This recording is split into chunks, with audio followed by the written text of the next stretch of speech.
guys, so we are gonna try to do another day in the life. On Sundays, we have a bunch of projects. Let's start with that. We have a bunch of projects that we need to get done today, but just getting the house ready for Thanksgiving. We have a ton of people coming over. But on Sundays, I like to make a meal, so I'm gonna start it now and put it in the crock pot so when everybody comes over later, it's ready to go. We have to run a couple errands, and then we have multiple projects. I have a ton of cranberries that I want to make cranberry juice and cranberry sauce today. So I do not want them to get soft and mushy, and every package has a couple, so that has to happen today. So we'll just take you around and with us and show you kind of what we're doing. All right. So I just have a little bit of butter in the pan. I'm just going to. These are from our Holy Cow. I'm just going to get like a sear on each side, and then I have a crock pot.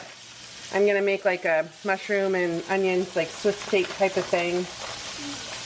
So all I want is a little bit of color, and then I'll cook that down. I know. You don't do what I'm doing. Can you go grab me, babe, the crock pot?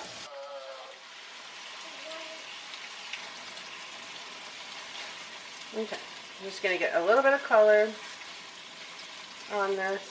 You don't want them to cook too much, just kind of seal in everything.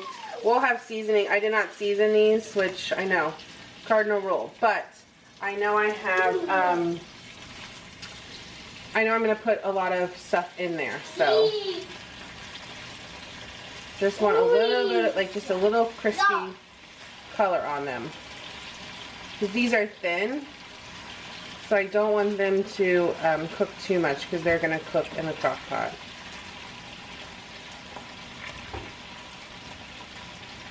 We're just getting nice and hot and like searing it.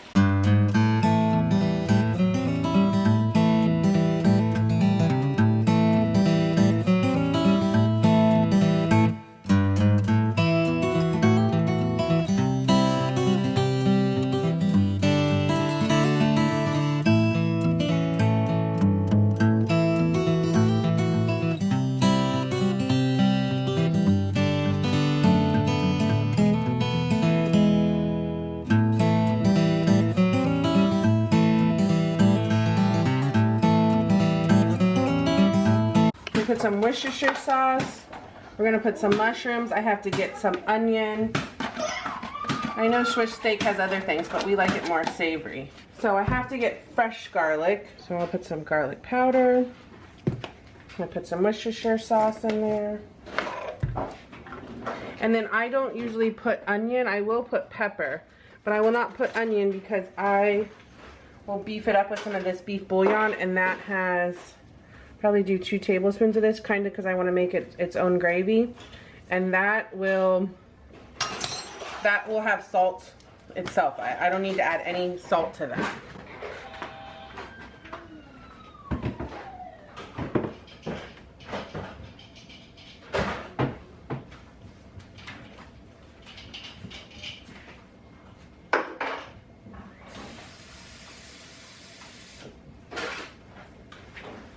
Now, because I do want to make a gravy out of this, I am going to add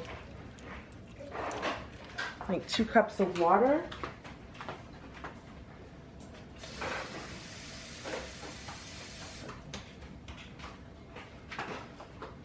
Yes, I know that I can make gravy on the side and add it, but I want it to cook down with the meat, so I want quite a bit of gravy. We have gravy lovers in this house. And I just want to make sure the meat is submerged. That's kind of why I'm layering it. Now I will also put, I will cut up a whole onion. Lots of onion in here in slivers. So if nobody likes it, they can put it in. So I will cook this.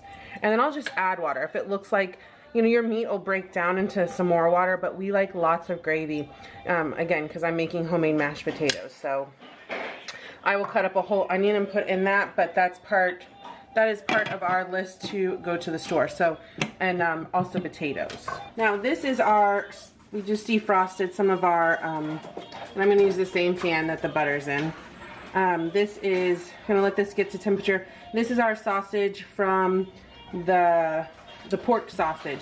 So I'm gonna cook down this is, I have some mushrooms I want to use, but we have frozen pizzas, those gluten-free pizzas that we love, and I would like some for lunch probably.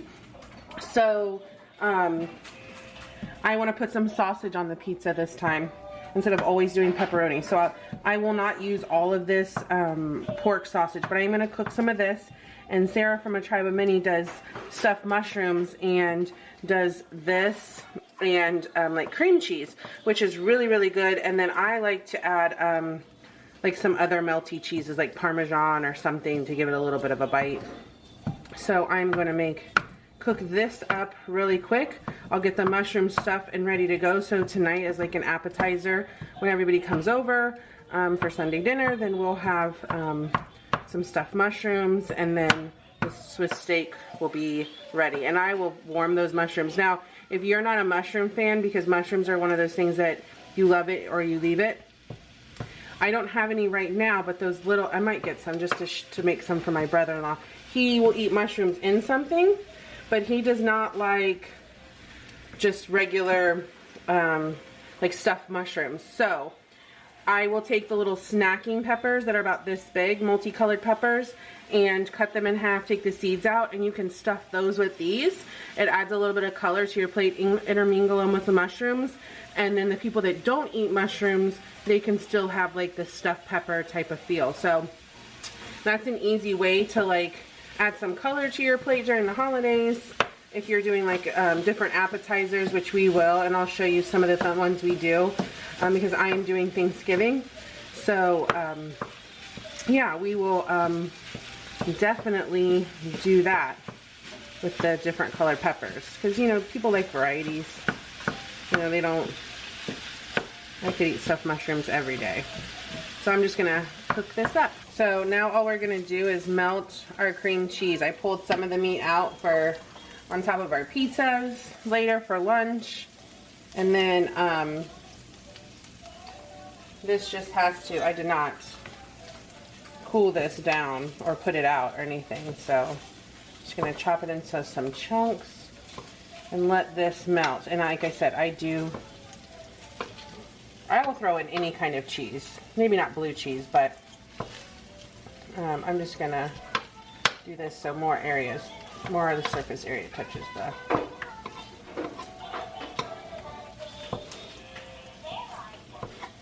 Sorry, you will hear toys from the little one in the back.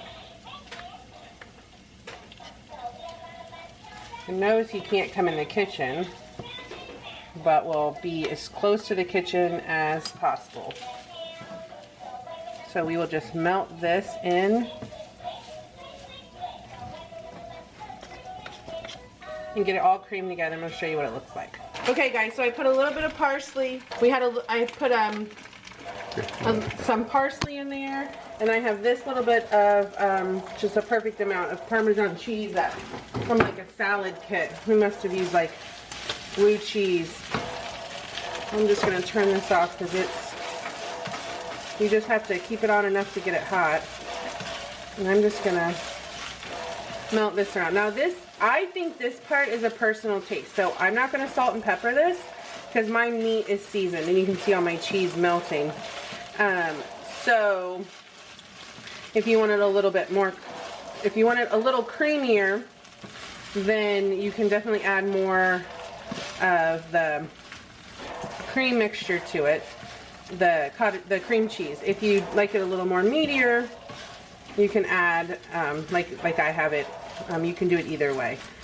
So I like the flavor of the sausage. So what I'm gonna do is this will cool, is I'm gonna go ahead and fill these, and then I will bake them. You can actually top them with a little bit of cheese too if you want. I'm just gonna put it right in hot. You can put a spray of parsley on top if you want. I'll totally eat that part that just fell.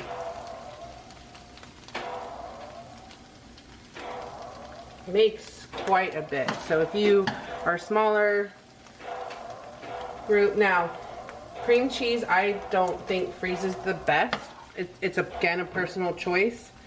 However, if you make it in something like this, it'll do just fine. So, the cheese is all melted. So you could also make these, and if you got a tight enough container.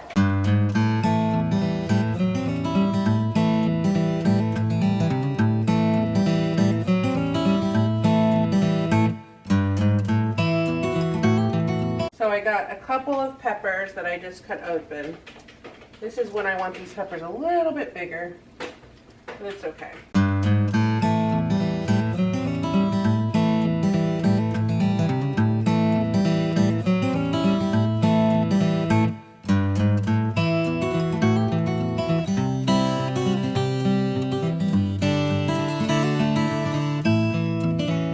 So especially when you're like making appetizers for Thanksgiving and different things like that, you know, you're always like, you want to have enough. I like leftovers. I love these mushrooms. I'll eat these or the peppers right out of the fridge. And I think only like 3 made it. But this is a great little appetizer, especially if you have like 20 people coming. And I like to do, which we do have, I like to do a huge variety. Ooh. Because there's, you know, everybody's taste buds are different. They like different things.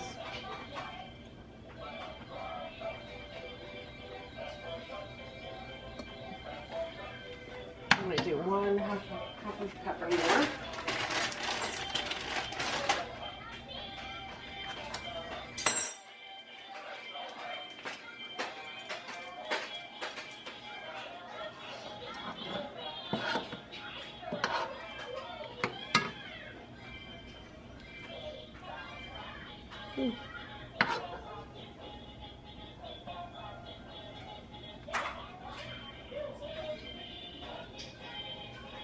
And there you go.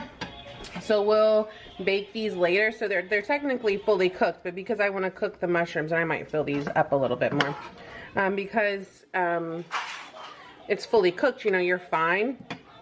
I'm just not even doing this well. But if not, I'll bake it. You can even put another sprinkle of Parmesan cheese on fresh. But that is our stuffed mushroom recipe, and we'll show you what that looks like later. All right, guys, so dinner's done. I have some water boiling in my water bath canner. I've washed some jars. I just washed some cranberries. These are whole, fresh cranberries.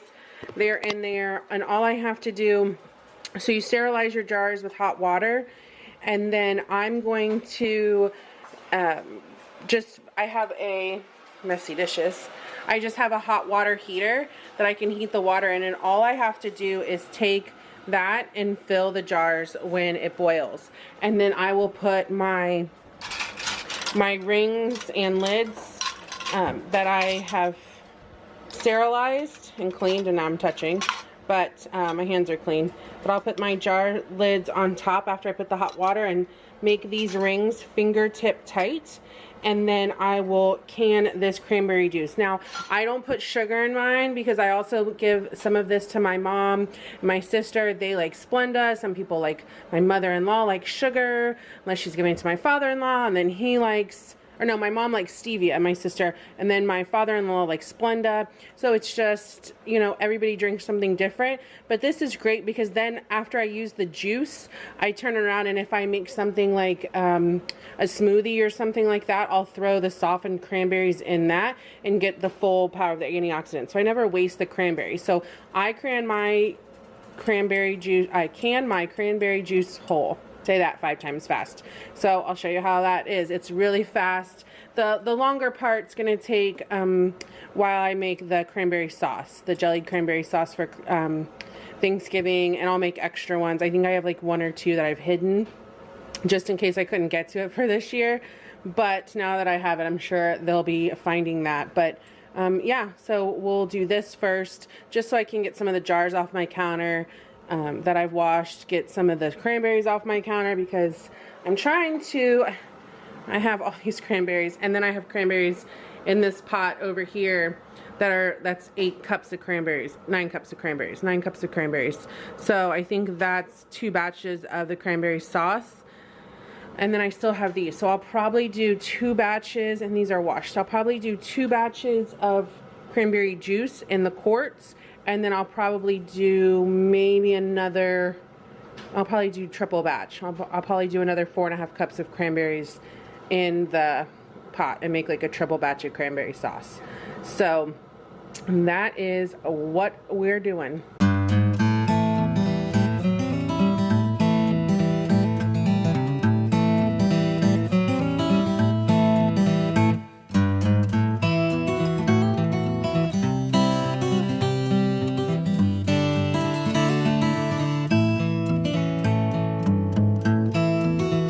Now I'm very carefully putting these jars in.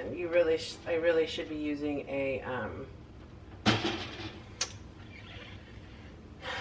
cover or a handle. Now, I will just measure my water. And I'll probably boil some more water since it's already getting hot, and just add it to the top because you want 1 to 2 inches above, and then you just boil it. And once it gets to a rapid boil, then I will I will wait 15 minutes. Well, those were pints. I probably will wait 20 minutes just to make sure it's nice and sealed. And then I will let those cool for 24 hours, and then I take the rings off. You definitely want to take the rings off because you want to make sure anytime you're canning that you're getting a true seal, and the only way to know that is if you don't have something like falsely hanging it down or holding it down. So I always take my rings off after 24 hours just to make sure my lids are really secure. Okay guys, so I did 2 batches of cranberry juice. So as you can see, these will sit like this on the counter. They have to cool. Most of the cranberries exploded. Just cool enough. So it makes its own juice. Now they'll pop up off the top, and this will actually get even darker. And I'll use these cranberries in different recipes whenever I open it. But if you like to stock up or you like to do different things, number one, this is 100% cranberry juice, so you know if you're sick or you have kidney problems or anything like that, this is great source of antioxidants. And then also too, if you are if you stock up, this is also great to have in your pantry. It's really easy. Anybody can do it. If you have a big enough pot, put something down on the bottom and you can easily pressure can cranberry juice, and it's a fraction of the cost. It's water and cranberries. That's it. So I will keep some of these. Every season I make more of this, and I don't always use it because, again, it's one of those things that I kind of use, like you could use it homeopathically or just to drink, whatever it may be, but we don't drink just straight juice all the time. So this kind of becomes my stock up, and I'll just start making it and storing it. So I did some last year. I still have mine, but anytime I start to have any problems or friends or family, I'll take them over a jar of this, and I also encourage them to eat the berries. And now these are soft enough that when you put it with like probiotics and some of that Orgain protein powder, it just makes a really, really, really nutritious shake. So I love that for that reason alone. So we have this. Let me tell you what the next thing we're doing. So my stove is boiled over. So in here I have some cranberry, some sugar, and orange juice. I'm gonna boil this. I have this covered because these will actually, as they get hot, will start popping. But it gets very, very hot. So we'll do that. And then I have like one of these little, I'll smush the berries, and then I have this little strainer that I'll push them through, and I'll only come out with like, you know, just a little bit of pulp that I don't want, and I'll add I like to add a little bit more gelatin because I do like the texture of the one that comes out of the can, but I don't like the flavor. It's too sweet. So I like that tartness. So I will add just a little bit of gelatin to it, and then I will can it on my water bath canner.